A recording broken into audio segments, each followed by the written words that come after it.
Hi everyone, Doug here. Welcome back to yet another board game channel. And yet another episode of Mansions of Madness, 2nd edition, the Vengeful Impulses scenario.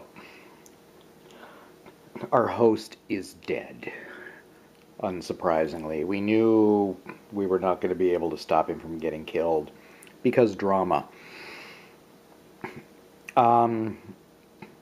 We have discovered his body is apparently here, surrounded by candles, which does not sound good because that feels like a ritual. The house is in darkness,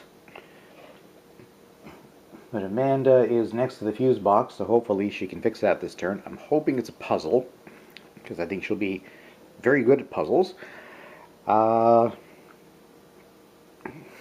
Wendy is not far away. We, purely by chance, had two of our investigators come towards the fuse box and the body from completely different directions. Right, the other thing of note is that somebody, our murderer, presumably, went for some of the interactable things before us. Right outside the door where Akachi was, somebody was rifling through Carver's papers, and yeah. If only we were one space further in, we might have encountered them. Anyway, we at least know that the murder was very recently here. So we're going to see how that goes. Alright, investigator phase. We are going to start with Amanda, because we are going to try to get these lights back on, because being in darkness is terrible. So we're going to interact. The fuse box, Carvey saw it, hangs open on the wall. We can search. Someone has muddled with the wires. We must reconnect them properly to restore power to the house. Yes. Tap to attempt the puzzle using observation. Alright. Amanda's observation is 4. Her ability gives her 2 additional puzzle steps as part of the action. And she also has a pocket watch, which gives her an extra one. So that means she's got 4 or 5. She has 7... Yes, 7 attempts at solving the puzzle, or 7 moves, depending on what the puzzle is, just using one action. So I think we're going to get that this turn. I'm going to see... it's one of these rotating ones. Okay, I'm going to... we'll actually focus on the app, because this is purely visual. So I will be back in a moment. Okay, here is the puzzle we need to solve. Now, presumably, we just want everything to connect. I'm not sure how to do this one. I'm just going to try tapping something to see if that does it. So, well... Oh, I see. That says end, start, and end. Alright. Well, this cannot... Let me see. No, that won't work. Moving the red there, because then that will be a dead end. And that's not a red. So that means this needs to rotate a couple of times. Oh no. We're actually sliding them around. Okay. I wasn't sure if it was a slide puzzle or not. So I need to think about it more. Yeah, this one's kind of tricky. Well, she has 7... Yeah, she's got 7 she can do.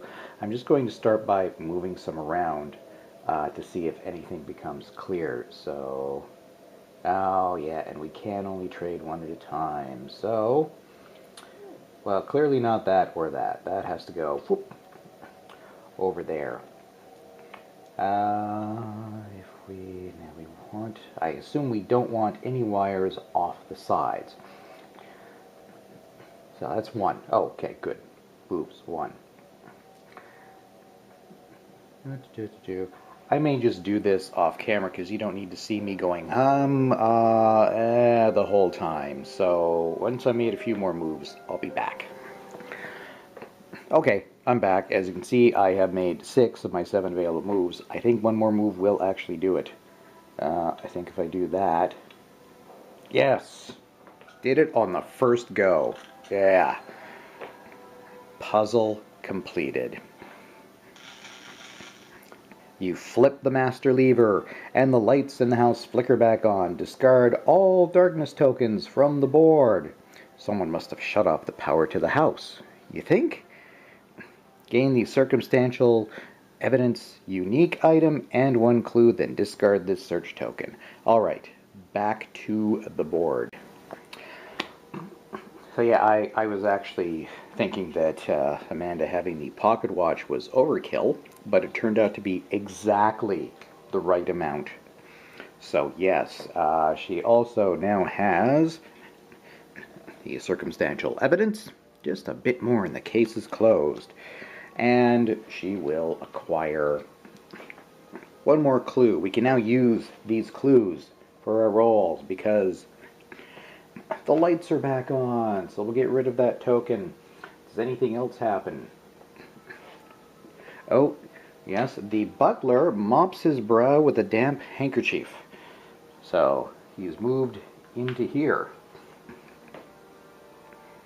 Oh, looks like everybody else is reappearing. The cook wrings her hands near a half-finished dessert. Yes, well, no surprise that they didn't move. Bruce paces the library.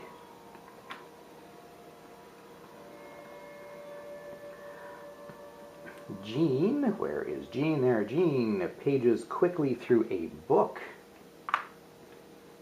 Everybody trying to look very nonchalant, I think. Leland puffs a cigar, a slight tremor in his hand. This is kind of telling. It's right here, right next to the spot where somebody rifled through some more evidence. And finally, May loiters in the front hall, glancing hopefully at the door. Of course, she's not too far either. Actually, May, Bruce, and Leland are all kind of within range of that spot. I think Jean's too far away to have been the one doing that, but not necessarily. With the lights restored, you can question the other guests on the murder of Thomas Carvey. All right. So all of that was just Amanda's first action, and a heck of an action it was. Now, she can't, she's not going to get a chance to look at the body, because that's too far. Well, she'd have to move, which would be another action. She doesn't have enough actions to examine the body. And unfortunately, neither does Wendy. She won't quite get there in time. However, something else Amanda can do, which could give us some information. She picked up the cultist's journal, which as an action we can read. So let's see if we can glean some info from this. The book is written in a strange cipher you do not recognize. You will need to decode it to learn more. Oh, tap to attempt the puzzle using lore. Okay.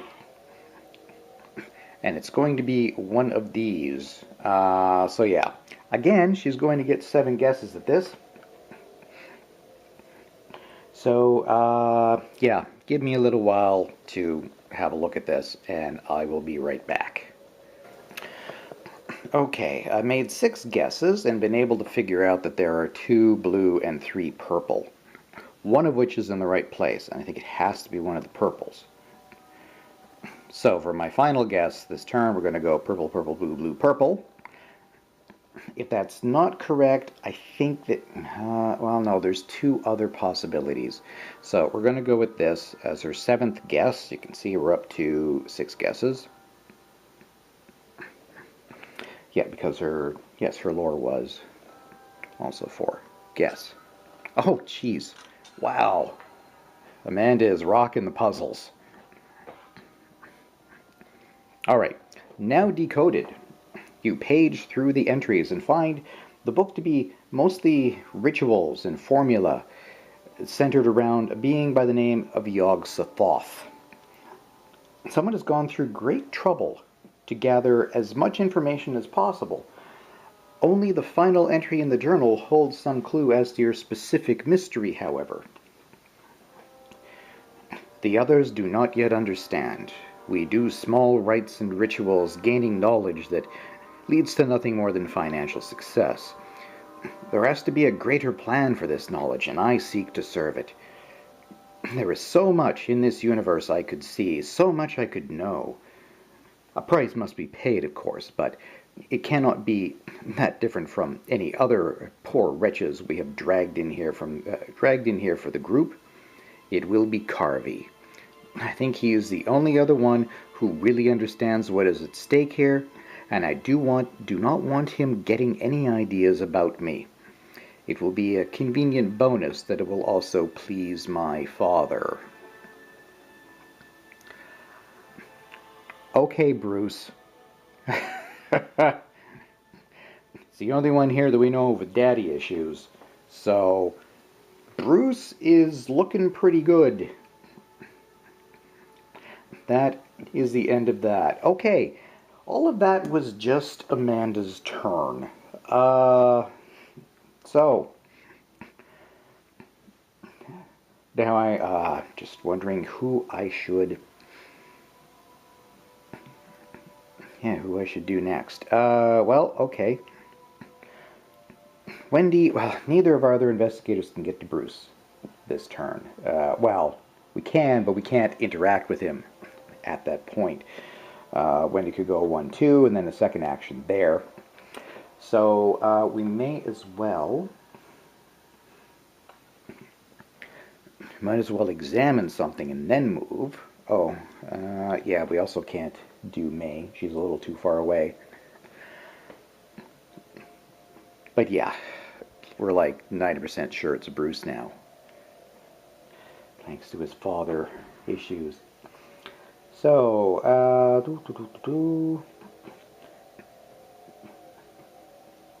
well, let's take a look at the body. Yeah, I think it's important that we look at the body, and Akachi can start heading down towards Bruce. So, Wendy's first action. She will move a 1 and a 2, and for her second action, she will search Thomas Carvey's apparently burnt body, but it doesn't smell like there's any burning. Yes, underneath his body a ritual circle has been drawn and lined with candle stubs, so we will search. You investigate the body of Thomas Carvey and find a dagger buried in his chest. Ouch. You ease it from the body, and watch strange symbols fade from its blade. Gain the ritual dagger common item. Okay, we need to hand some of these potential weapons off to other people. Maybe Amanda. Yeah, ritual dagger. Yeah, bladed weapon, 1 damage. Roll 1 additional die while casting a spell. So maybe we should try to get that to Akachi. Because, yeah, Wendy also has the .38 revolver, and she's got the whiskey bottle, which can be broken to be a weapon. So we should... Oh, wait, there is more. Unsure what ritual Carvey's death may have served, you quickly collect the strange objects that have been placed around his body. Gain the ritual component's unique item and 2 clues. This feels like it's all going extremely well, which always worries me in these games. So we also have ritual components, a collection of eerie objects to be used for some heinous ritual.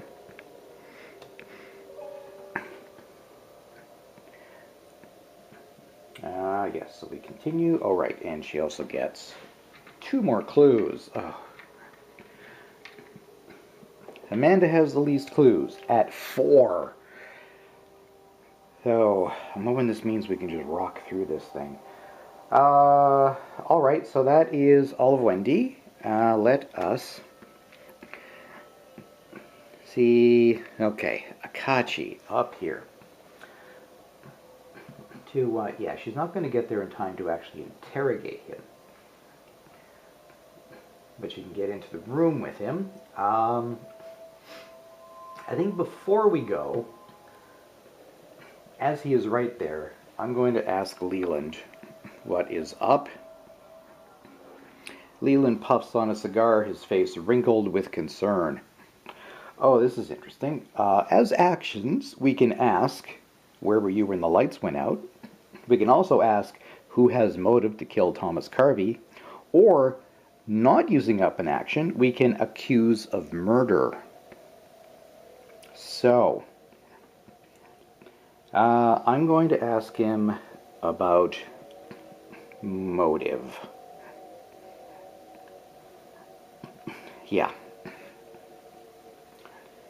Now that is the question you should be asking. The elder Mr. Darcy picks up a lot of the valuables Thomas and I find. Now, I do not like to presume what he does with them, but I can tell you that he took a lot of dangerous things off my hands. Thomas stopped selling to him recently, which was great for me, but, well, I do not think Mr. Darcy was too happy about it. I do not think that this would be the first time Bruce has done his father's dirty work. Do not underestimate May.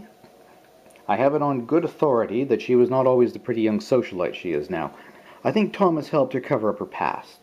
Now, you ask me, any girl with half a brain knows that a loose end knows that is a loose end that needs tying. Right, although he doesn't have anything to say about Jean. So I'm still liking Bruce. We could talk to him again and ask him when the lights went out. But I'm really liking Bruce for this. I mean, the whole father thing just... Well, let's go ahead and use her second action to move towards Bruce, and we will see what happens during the mythos phase, if anything else comes to light.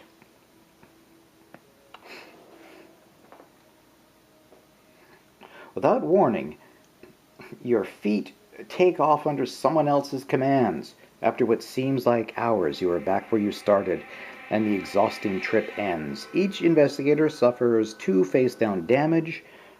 We get to negate using strength.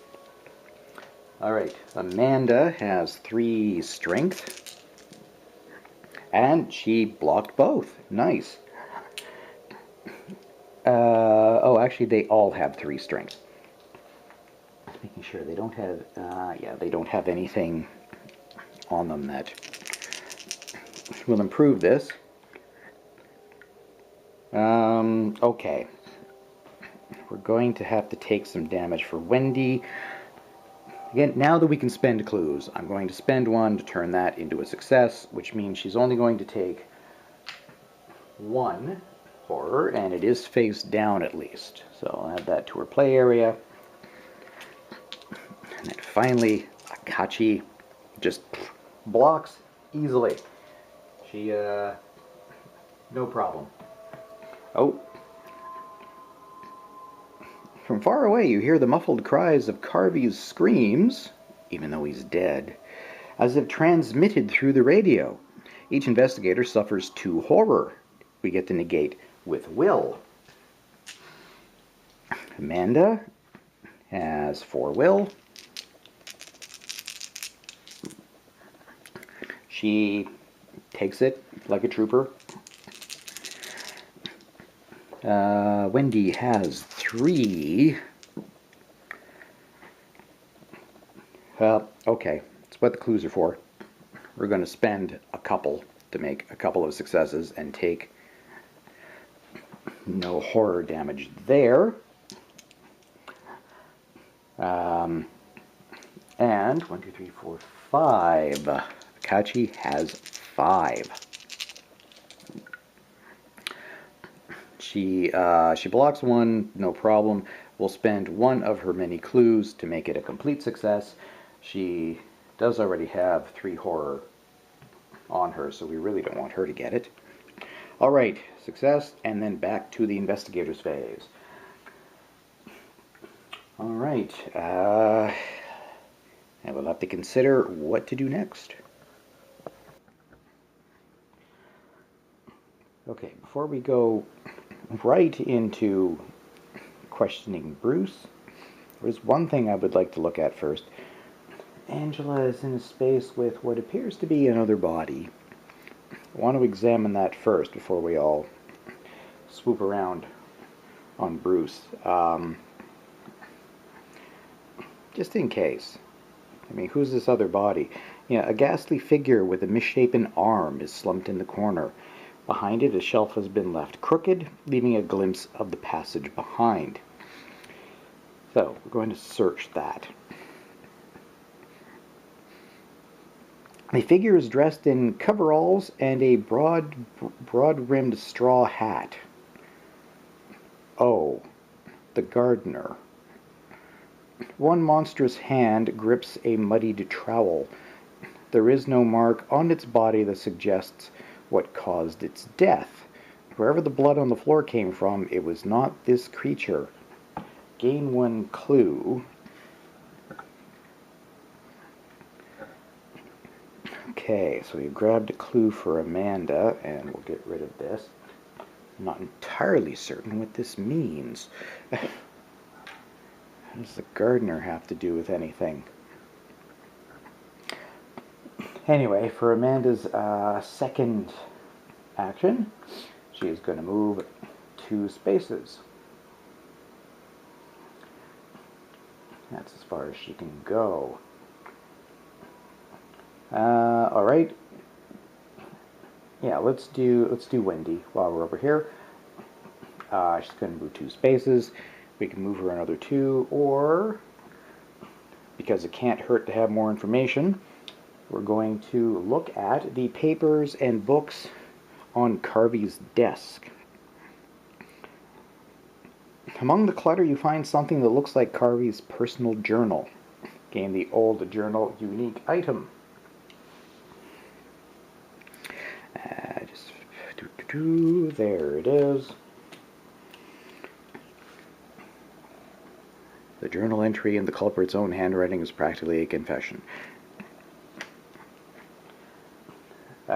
Then discard the search token. An investigator holding the old journal unique item can read it by interacting with it in the app. Except she's already done her 2 actions, and I suspect... Yes, it would take yet another action to read it. Okay, we'll get rid of that. And that will leave us with Akachi, who is going to move as an action, and then as another action, we're going to talk to Bruce. Bruce paces, alternately straightening and loosening his tie. We can ask, where were you when the lights went out? Or, who has motive to kill Thomas Carvey? And then not as a free action, something that doesn't cost one of our 2, we can just accuse him of murder. Let's ask him where he was when the lights went out first. When the lights went out, you think I... No, I could never have. My father would... No. Bruce takes a deep breath. When the lights went out, I went to steal Thomas's sword. That metal is not from this earth. I know it. It would interest my father greatly to have it. You have to believe me. I don't know. He's admitting to another crime. Would he do that if he was the killer? I think I'm not going to just accuse him of murder just yet. Going to see what happens during another mythos phase, if anything of interest happens. So we're going to end the investigator phase and see what the mythos has in store for us. Skittering and creeping, oh good, 100,000 spiders, that's a lot of spiders, emerge from their hiding places. Wendy Adams scrambles to avoid the worst of their bites. So she's doing an agility check, and she needs 2 successes. Her agility is 5. And again, clues like mad. Oh, but she got 3 successes. If she passes, she receives only a trace of their strange venom, but the experience is traumatizing. Wendy Adams suffers 1 face-down horror and becomes dazed. Okay. So, face down, that gives her 2 horror total. And dazed. You cannot spend clues to convert dice results or perform additional puzzle steps. At the end of your turn, discard this card. Okay, so she can't use clues next turn. What else happens? Strange shadows move and coalesce in the rooms of the mansion, forming the same shadow of a familiar man in each of the rooms. With a start, you realize the shadow bears a strong resemblance to Thomas Carvey. Each investigator suffers 2 face-down horror. We can negate with will. Amanda gets to roll 4. And yes, she got 2 successes, so she negated both. Wendy only has a will of 3 and can't use her clues. It wouldn't have mattered about the clues. That was a complete failure. So 2 more face-down horror. That gives her 4 out of 8 horror before she goes insane. And Akachi gets to roll all 5 dice. And got 4 successes. Not a problem. And that is it for the investigator phase. I think I need to think for a moment. Alright, we're going to start this turn with Amanda again. And before moving on, we're going to keep searching Carvey's office. So just wondering, why was the dead gardener in the room behind Carvey's office? What is going on? So she's going to interact with that spot. A locked case has been placed on the shelf. So we will search. You think you could pick the lock. Tap to attempt the puzzle using observation. Getting really lucky in that Amanda keeps getting all the puzzles, which she is very good at. Oh, and it's one of these lock puzzles. We've got to get that all the way over there. Given her observation of 4, her innate ability with 2 more steps, and the pocket watch, yeah, she's got 7 moves to do it in. So I will be back in a moment. Here we go. As you can see, I've gone through 5 moves already. And the 6th one just lets her open it up. So success on that. So what is inside? Case opens with a click. Gain the 25 automatic common weapon. So nothing like an actual clue. But at least she has a weapon now. 25 automatic firearm. You may convert a spyglass to an elder sign when attacking with this card. Oh, okay. That's nice. And yes, that is everything. So that wasn't quite what I was hoping for. So we'll have her move for her second action. Or maybe we should question the butler again. Is there any other way to the basement? Well, we know that. And who would murder Carvey? Can't imagine he's going to have any more useful information. We're going to ask him anyway. Who would murder Carvey? He mops his brow with a kerchief, his eyes bloodshot. Mr. Carvey never confided in me, nor did he tell me until you were coming up the drive what he suspected of the rest of the guests. Had I known, well, I'm sure I would have found another situation. Please, figure this out and quickly. Being in this house is making me ill with worry. Yeah, so that was not very conclusive, was it? All right. Wendy, so up here, well, obviously, first thing we're going to have to do is move 1, 2. And I guess she's just going to have to move again. There's not much else to do. Let me move her over here. Maybe she can talk to May. Next turn. Which just leaves Akachi. Well, let's have her ask Bruce as an action who has the motive to kill Thomas Carvey. Maybe some other important information will come to light. Thomas promised Jean this ancient tome, but once he acquired it, he refused to let any of us look at it. I know she still carries a grudge about it. That's it. That's all you have. That's, yeah, it wasn't very compelling. Oh.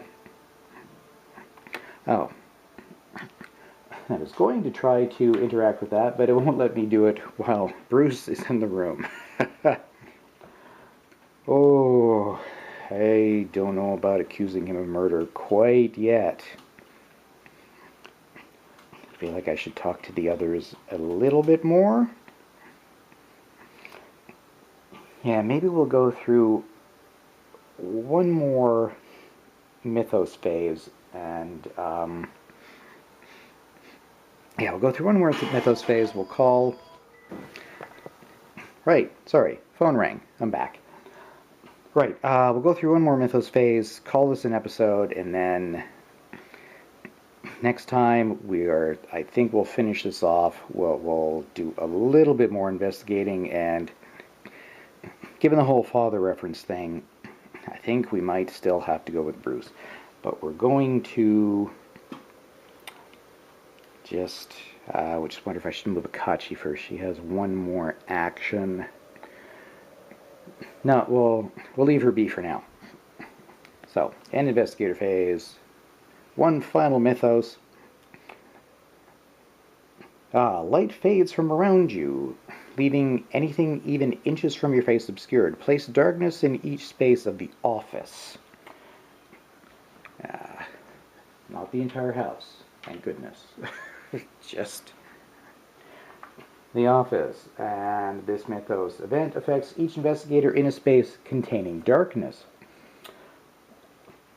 So yeah, that's going to be Amanda. Stumbling to where you know there was a light, your hand can feel the heat coming from it, though your eyes cannot detect the slightest illumination. Suffer 3 face-down horror. Negate with will +1. Her will is 4, so she's going to get to roll all 5 dice, which is good, because no clue usage in the dark. So, well, she blocked 2. So she's going to take a face-down horror. And we will continue. Things move around Thomas Carvey's home of their own volition, furniture sliding several inches out of place as though someone were shoving them in a great fit of rage. Each investigator suffers 2 horror. Negate using lore. Alright, so Amanda first with 4 lore. And can't use clues because she's still in the dark, which means she suffers... Yet. She gets both horror, and these are face up. Wonderful.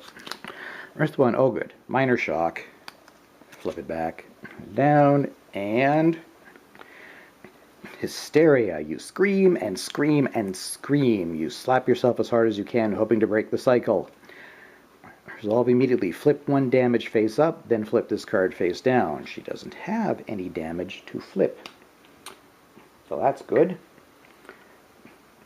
Now, Wendy.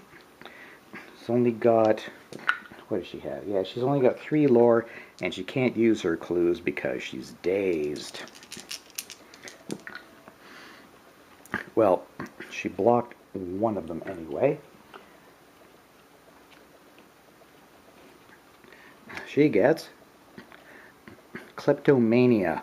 You do not understand why you need to keep stealing things, but you can't help yourself. Whenever you end your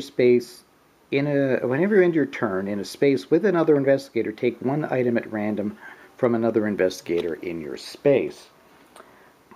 Okay. And finally, Akachi, who has 4 lore, and is the only person who can use clues right now. She got 1. We're going to spend a clue to turn that into a success, meaning she blocks everything. And that is the end of that. Okay. I was extremely certain about Bruce, but now I'm doubting and second-guessing myself.